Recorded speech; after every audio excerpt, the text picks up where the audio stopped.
Alô, meus amigos do canal Wellington Campos FC. Tudo bem com você? Pois é, olha a fera aqui comigo de novo. Vocês gostam da opinião dele? E aí eu trouxe o Thiago Veras para a gente falar daquele jogo que não terminou ainda. Flamengo e Vasco, Vasco e Flamengo ainda não terminou.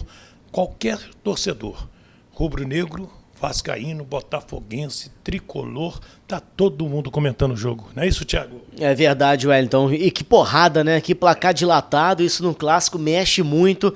A rivalidade está lá em cima. E claro, pro Flamengo 100%. Pro Vasco é um resultado realmente que pode abalar muito. É verdade. Vamos fazer esse tipo de análise.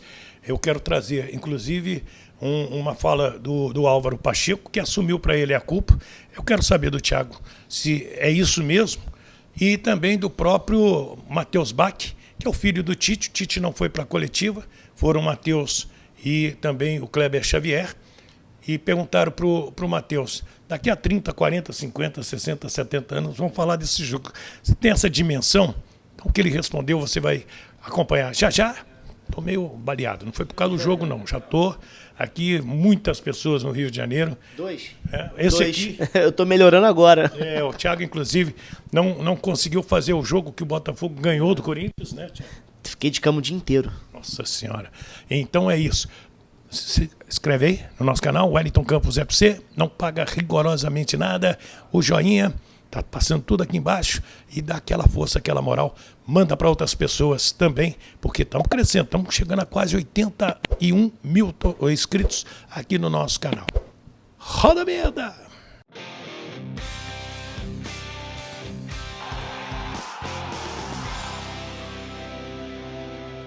Muito bem, minha gente. Eu vou começar com a pergunta que eu fiz no último vídeo, quando a gente colocou a entrevista do Álvaro Pacheco pós-jogo. E que a última vez que eu vi, gente, estava com mais de 40 mil visualizações, mais de 600 comentários.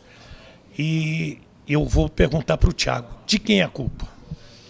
Então, o técnico ele fez uma coisa que geralmente um treinador faz, né? Chama para ele a responsabilidade quando um comandante quer blindar os seus jogadores, né? Ele obviamente não ia sair atirando para cima de ninguém, não ia falar que individualmente o Vasco teve problemas e tal. Ele chama para um lado pessoal, para um lado coletivo, né? Assume ali a responsabilidade, porque o Vasco jogou com 3 zagueiros e tal e tal. Não é novo, o Vasco já jogou assim antes, já ganhou e já perdeu.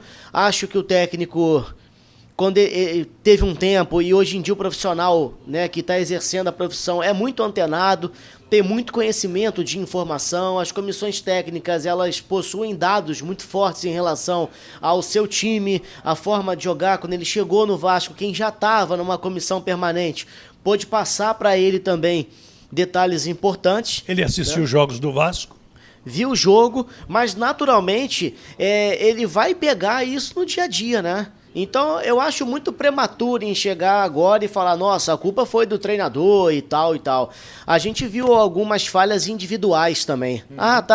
Culpa porque escalou o Michael não podia jogar e tal. O Vasco não tem hoje muitas opções no sistema defensivo, né? O Michael é um jogador brilhante? Não é, acho até que para a primeira divisão, para ser titular, talvez reserva para composição de elenco. Titular, eu acho que o Vasco realmente teria que pensar num atleta assim de mais qualidade se ele quiser pensar em coisas maiores ao longo do campeonato brasileiro. Mas, queira ou não queira, é um jogador que tem uma experiência de outros grandes clubes e tal, e é o que o Vasco tem de momento, né? Então, assim, tirou o Mike, botou o Medel, é um cara que tá passando por uma fase super contestada. O Medel nem está sendo titular hoje, quando estava sendo substituído. Teve problemas com o elenco, né? São as últimas informações com comissão técnica, ou estava sendo protegido pelo bom relacionamento com o Ramon Dias, o Emiliano, mas depois disso ele perdeu espaço. Então o Vasco não tem tantas opções assim. E assim, as falhas individuais também comprometeram, né? Acho que no próprio gol, além do Michael, falha o Léo Jardim, acho que era uma bola defensável. O segundo gol, nitidamente, ele sai errado, o Pedro faz com o peito, o Paia não chega. Mas ali eu boto o Léo também, que o Léo, a bola passa na cabeça do Léo. No gol de peito do Pedro. No gol também, né? O próprio Paê, no escanteio cobrado curto, ele chega frouxo na marcação, ele tenta tirar por trás, facilmente ele é batido. Então, o gol da Arrascaeta, talvez o Léo Jardim, o quarto, né? Ele tenha hesitado um pouco para buscar aquele abafa. O Arrascaeta conseguiu ganhar do Léo, chega atrasado também. Então, assim, tem erros individuais, tem erros coletivos, eu só acho um pouco prematuro de colocar na conta do treinador. Eu não quero comparar um com o outro, acho que a fase do Botafogo é muito melhor, o time é muito mais evoluído, a janela, contratações, enfim. Mas o primeiro jogo do Arthur Jorge foi derrota. Foi 3-2 para o Cruzeiro, com o Botafogo jogando mal em Belo Horizonte e depois engrenou numa sequência. O Botafogo tem mais recursos de onde tirar, tem mais peças individuais falando também para tirar em relação ao Vasco. Mas é muito cedo para falar que foi o treinador culpado e tal. Acho que o Vasco se perdeu mentalmente, aceitou o resultado, o time fez 1-0, parecia que ia ser uma história completamente diferente e depois sumiu do jogo. Vamos ver o técnico Álvaro Pacheco assumindo a culpa e tentando explicar o que aconteceu. Este resultado aconteceu, o responsável sou eu enquanto líder, enquanto treinador. Foi um resultado que nós não queríamos, que nós não pretendíamos. Acho que aquilo que foi também os primeiros minutos daquilo que nós fomos capazes de realizar, acho que o Vasco até, olhando um bocado que aquilo que foi o jogo, nós até entramos muito bem, entramos a equilibrar o jogo, a controlar o jogo, fomos capazes de marcar um golo e tivemos situações para poder fazer o segundo, mas depois quando sofremos um golo a equipa perdeu um bocadinho aquilo que é o controle emocional, culpa minha, por isso é que o que eu tenho que dizer aos torcedores é pedir desculpa e dizer claramente que aquilo que nós pretendemos e que a minha convicção não muda nada naquilo que é o que vai ser o nosso trabalho e naquilo que nós vamos aqui desempenhar e naquilo no orgulho que futuramente eles vão ter na equipa, não tenho dúvidas nenhumas. Acho que hoje, sem dúvida nenhuma, aquilo que eu tenho que dizer é pedir desculpa nos olhos. O responsável, enquanto líder, sou eu.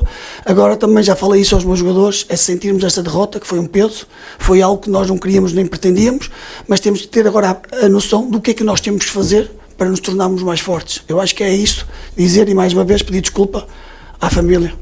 Então, o técnico do Vasco da Gama, o Álvaro Pacheco, como você disse, foi extremamente profissional, vai ganhar o grupo, mas o pau cantou no vestiário. Como que é assim, o pau cantou? Um cobrando o outro. Eu ficaria assustado se não tivesse esse tipo de cobrança. Que aí é o famoso apanha quieto. Né? Pô, você toma de 6, alguém tem que puxar a orelha do outro. Antigamente saía na porrada. Né? Hoje é mais dedo na cara, aquela coisa toda. Então, essa uma situação. O Pedrinho foi ao CT durante a semana. Esteve ontem no vestiário antes do jogo. E a informação que eu obtive, a primeira é que ele não tinha ido ao vestiário depois do jogo. A segunda é que ele passou rapidamente. Né? Já que tem esse negócio dessa liminar, que a gente já vai falar mais um pouquinho dela aqui. Deixa eu trazer o lado do Flamengo, ou você quer falar alguma coisa nesse sentido? Do vestiário, eu acho que é importante você falar do vestiário. Assim, se tiver confusão que chega às vias de fato, briga, algo assim, tem que intervir a diretoria. Né? Tem que intervir quem manda no futebol, porque aí já extrapola a cobrança e já passa a ser algo mais grave. Vira briga, né? Não dá. Até porque estão todos no mesmo objetivo. Claro que a gente pode trabalhar junto aqui e ter um dia uma divergência em relação a um assunto, uma cobrança, a uma notícia, a gente apurar, faz parte, mas eu não posso chegar aqui de repente e sair na porrada contigo dentro da empresa, né? Já cabe a direção. Já dá uma justa causa. Exatamente. Lógico que o futebol é uma coisa um pouco mais... os ânimos estão mais acirrados, você perde um clássico, é uma cobrança muito grande de uma torcida gigantesca, né, que o Vasco tem por trás e que fica extremamente chateada de levar 6-1 do maior rival. Estava 1-0, esperou que o resultado fosse diferente. Então, assim, chegar às vias de fato, a diretoria tem que intervir, mas a cobrança tem que ter. Se os caras saírem do Maracanã fazendo pouco caso, entre aspas, satisfeito, depois a gente melhora assim num tom de muita tranquilidade, cara, senão não tem que jogar no Vasco, não. Se eu sair e perco pro Flamengo de 6-1, eu vou sair assim, extremamente revoltado, competitivo. Como o torcedor saiu. O jogador tem que ter essa noção, né, que acima de tudo ele representa a instituição que tem como maior patrimônio o torcedor, que saiu arrasado do Maracanã. Teve gente que saiu com 3-1 no intervalo, com 4-1. Pô, eu acho que no final do jogo já não tinha mais torcida, né? Então, assim, foi um resultado vergonhoso, realmente. Olha aqui, muita gente apurou e montou até um esqueminha aqui. Quanto que o Vasco já gastou em jogadores de defesa? Desculpa, gente. Nesse momento. João Vitor pagou 32 milhões de reais. Lucas Piton, 21 milhões e 800 mil. O Léo, que veio de São Paulo, 16 milhões. Puma Rodrigues, 10 milhões. Paulo Henrique, 4,800, 4 milhões e 800 mil. Robert Rojas, 3 milhões e 200 mil. Total, 87 milhões e 800 mil reais.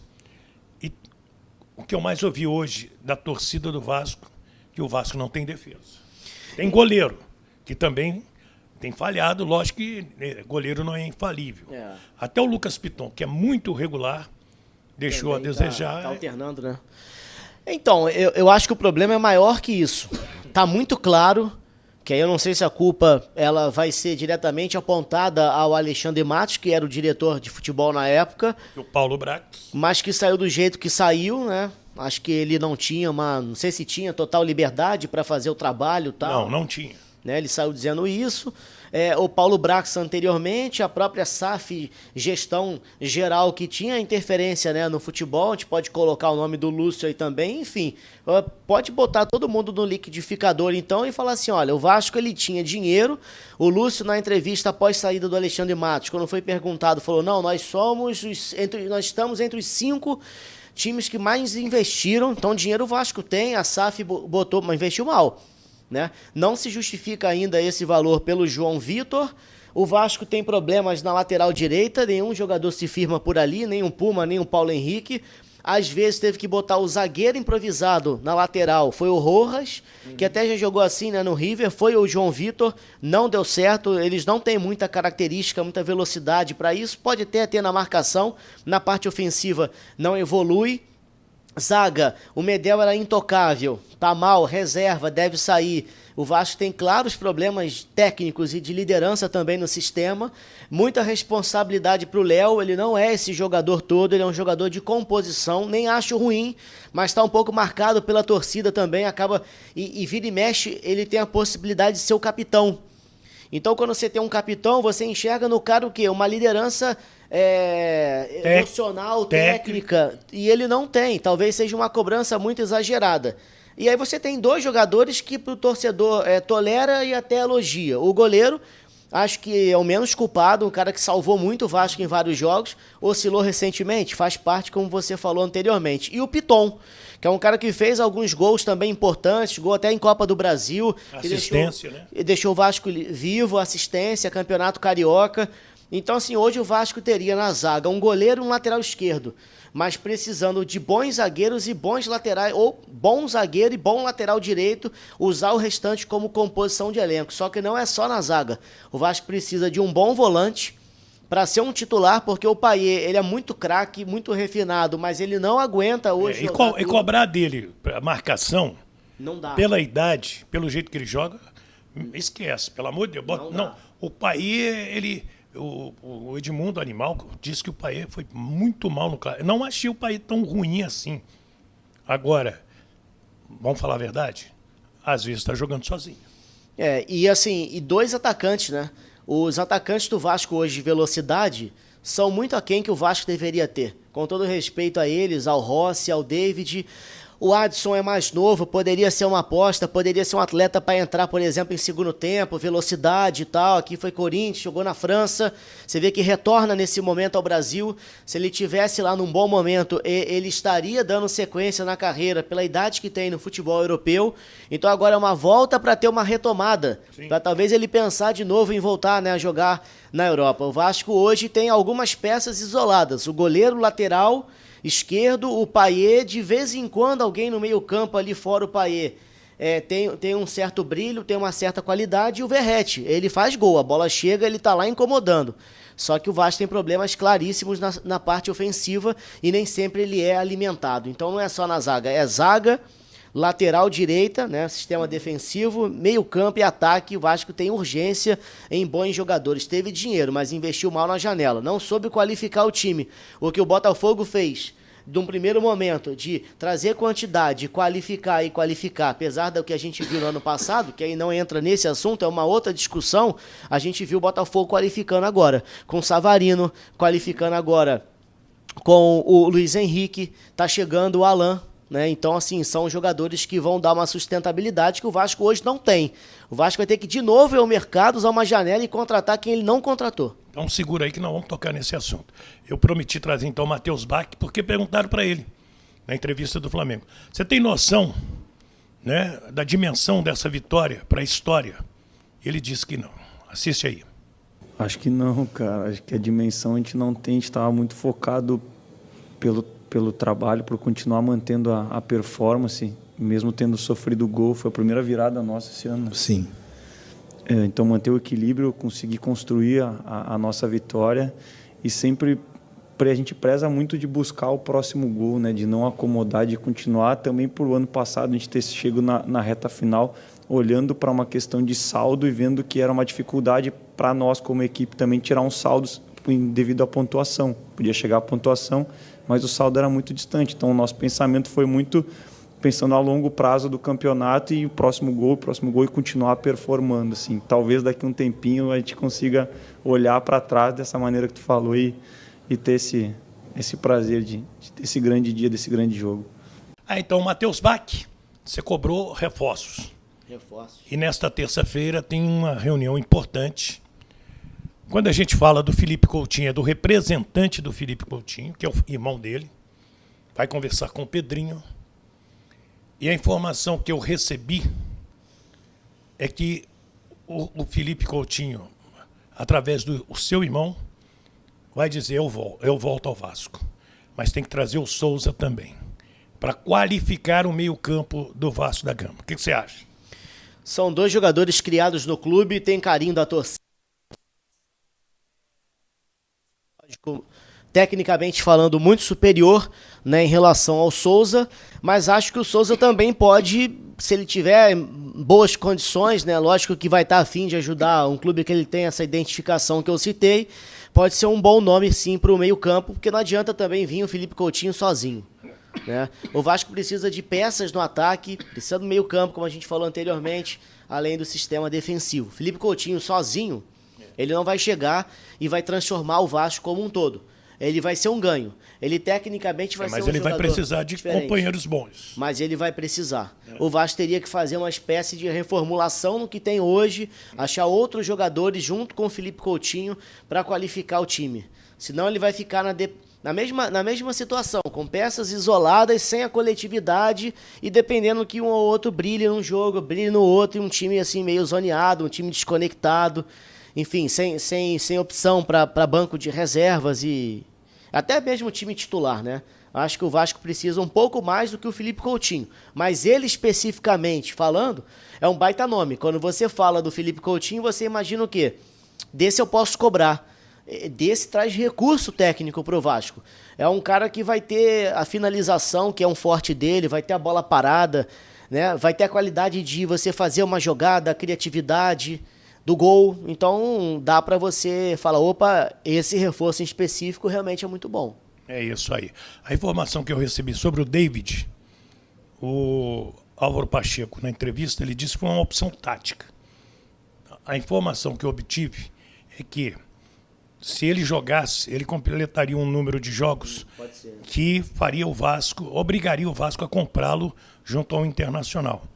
E você lembra que recentemente saiu uma notícia que o Vitória de Guimarães tem interesse nele? Então pode ser esse caminho da negociação. Tem sentido, né? O jogador tem por contrato, se bater a meta tem que investir. Talvez não seja o momento, nem a intenção do clube de fazer um investimento. Então realmente assim, tua informação, se a gente for pegar só para analisar, é muito provável que ela vá nesse sentido, né? De que o Vasco, nesse momento, não tem intenção de ficar com o atleta e, naturalmente, não pode colocar o atleta em campo. E talvez o técnico ele tenha sido orientado, olha, não fala isso para não desmerecer, né, a carreira do jogador, a gente internamente vai fazer um negócio aqui, diz assim que é uma opção, tal. E até quem tem que falar que é o Pedro Martins, seria direção, não técnico, né? Não estava no Maracanã, está lá no México. Então ele talvez tenha sido elegante, tenha recebido até uma orientação da maneira como de repente ele nem sabe. Sobre esse jogador, você fala isso, né? Que a gente não coloca esse aí porque é opção tática. Tem sentido e acho que é um jogador que a gente conhece, né? Do Santos, do Internacional, do próprio Vitória. É um jogador fisicamente, tem um recurso, tem a velocidade, mas é um atleta de composição e chegou no Vasco, não deu certo. Eu acho que o melhor caminho para o Vasco é não ter o David e o melhor caminho para o David é seguir a vida em outro lugar. É isso aí. Qual que é a sua opinião? Deixa aí seu nome e o nome da sua cidade. Gente, o último vídeo, como eu falei, mais de 40 mil visualizações, mais de 600 comentários. Eu vou olhar um por um. Eu sei que está todo mundo de cabeça quente e é normal. Como estava o pessoal no vestiário de cabeça quente, o torcedor tem que estar de cabeça quente também. Estamos procurando os culpados de tudo isso. Mas não é só procurar o culpado, é procurar a solução para os problemas do Vasco da Gama. Falar, isso aqui está errado, tá? E aí? Como que conserta? Até porque, Wellington, o Vasco ele já foi mal, né? O Vasco no Campeonato Carioca ele perdeu a semifinal da competição com muito respeito à campanha que fez ao futebol apresentado, mas o Vasco deveria ter feito a decisão com o Flamengo e não o Nova Iguaçu, né? Repito, com muito respeito ao que mostrou em campo o Nova Iguaçu, mas o Vasco não poderia ter ficado de fora. O grande era o Vasco. Desse grande clássico, né, que seria a final. E o Vasco já tomou um 4-0 pro Criciúma em casa. Bem lembrado. Em São Januário. Já é a segunda goleada. Aquela também é um resultado totalmente atípico, né, vergonhoso. E agora você toma de 6 do maior rival. Bem lembrado. Então, assim, é uma segunda goleada. Essa foi em casa. A oscilação do Vasco. As dependências, as carências em posições, em reforços. Então tem que sentar ali, ó, o caminho tá errado, o rumo não é esse não. Então, só para ilustrar o que ele está dizendo, o Vasco tem a defesa mais vazada do Brasileirão, 17 gols, em 7 jogos, média de 2,4 gols por jogo, e em 2 jogos tomou 10 gols, 4 do Criciúma e 6 do Flamengo. Tem que fechar, como diz o professor Tite, tem que fechar a casinha lá atrás. Deixe o seu comentário, o nome da sua cidade. Se inscreva no nosso canal, Wellington Campos FC. Peço desculpa pela voz, peço desculpa pela tosse, mas a gente é guerreiro. Somos guerreiros? Não essa época tá bravo. Estamos aqui, trazendo o vídeo para vocês, tá? Tá o joinha, que é importantíssimo. O seu comentário, cara, fica à vontade para comentar. Fique à vontade. E o joinha é importantíssimo. Um abraço. Obrigado, Thiago. Um abraço a todos aí. Fiquem com Deus, do Rio de Janeiro, Thiago Veras e o Wellington Campos.